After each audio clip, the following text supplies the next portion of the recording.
सुप्रभात विद्यार्थियों। आज आप जनसंचार माध्यम के कुछ प्रश्न देखेंगे।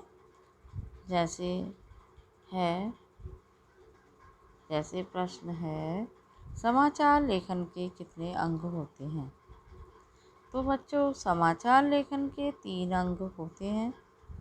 जैसे शीर्षक, नंबर 2 मुखड़ा, जिसे हम इंट्रो भी कहते हैं, नंबर 3 निकाय, इसे हम बॉडी कहते हैं, बॉडी। ठीक है। तो समाचार लेखन के इस तरह से कितने अंग होते हैं? 3, शीर्षक, मुखड़ा और निकाय।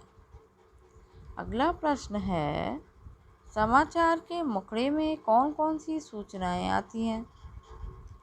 ठीक है, समाचार के मुखड़े में कौन कौन सी सूचनाएं आती हैं? तो बच्चों, किसी भी समाचार के पहले अनुच्छेद या आरंभिक 2-3 पंक्तियों को उसका मुखड़ा या इंट्रो कहते हैं। किसी भी समाचार के पहले अनुच्छेद या आरंभिक 2-3 पंक्तियों को उसका मुखड़ा या इंट्रो कहते हैं।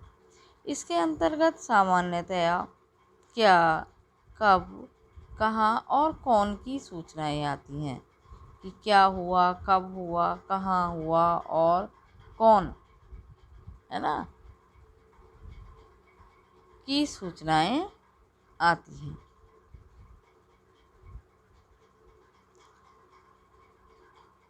इनका संबंध तथ्यात्मक जानकारी या सूचना से होता है, विश्लेषण या विवरण से नहीं। इनका संबंध तथ्यात्मक जानकारी या सूचना से होता है, विश्लेषण या विवरण से नहीं। इसमें तथ्यात्मक जानकारी दी जाती है, विवरण, विश्लेषण मतलब विस्तृत विवरण नहीं किया जाता।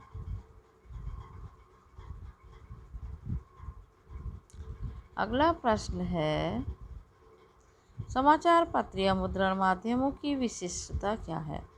समाचार पत्र या मुद्रण माध्यमों की विशिष्टता क्या है? तो मुद्रण माध्यमों की निम्नलिखित विशिष्टताएं हैं। जैसे इनमें स्थायित्व होता है, नंबर 2, इन्हें धीरे धीरे सुविधा अनुसार पढ़ा जा सकता है। अगर हमारे पास समय कम है तो हम अब भी पढ़ सकते हैं, बाद में भी पढ़ सकते हैं और धीरे धीरे अपनी सुविधा अनुसार पढ़ सकते हैं। नंबर 3, एक ही समाचार को अनेक बार किसी क्रम से कहीं से भी पढ़ा जा सकता है। नंबर 4 है, इसे सुरक्षित रखकर संदर्भ की तरह प्रयुक्त किया जा सकता है। इसे हम सुरक्षित रख सकते हैं और कभी भी किसी भी संदर्भ की ज़रूरत पर हम इसको पढ़ सकते हैं। नंबर 5, इसकी भाषा अनुशासित तथा शुद्ध होती है।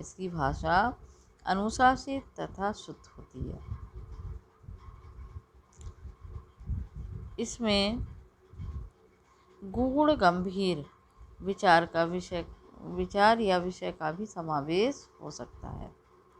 तो देखिए फिर से, नंबर 1 है, इनमें स्थायित्व होता है, इन्हें धीरे धीरे सुविधा अनुसार पढ़ा जा सकता है, एक ही समाचार को अनेक बार किसी क्रम से कहीं से भी पढ़ा जा सकता है, इसे सुरक्षित रखकर संदर्भ की तरह प्रयुक्त किया जा सकता है, इसकी भाषा अनुशासित तथा शुद्ध होती है, इसमें गूढ़ गंभीर विचार या विषय का भी समावेश हो सकता है।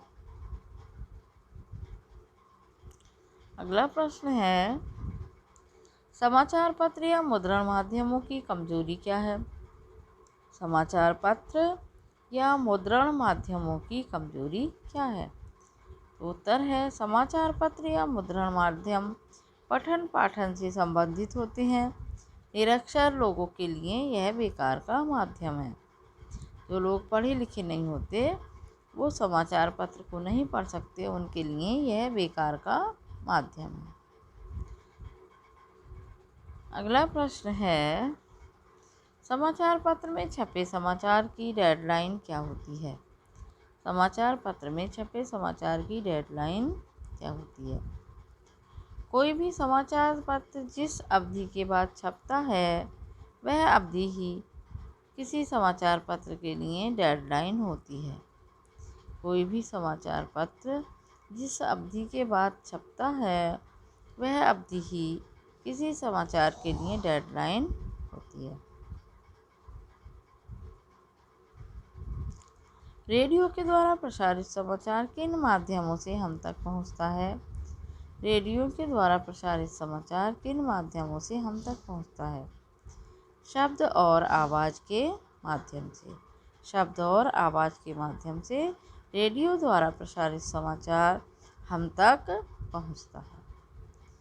अगला प्रश्न है, रेडियो द्वारा प्रसारित समाचारों के 3 प्रमुख भाग कौन कौन से हैं? रेडियो द्वारा प्रसारित समाचारों के 3 प्रमुख भाग कौन कौन से हैं? तो नंबर 1 वही है इंट्रो, और नंबर 2 बॉडी जिसे निकाय बोलते हैं, और इंट्रो को मुखड़ा बोलते हैं, और नंबर 3 समापन। ठीक है, इंट्रो, बॉडी और समापन।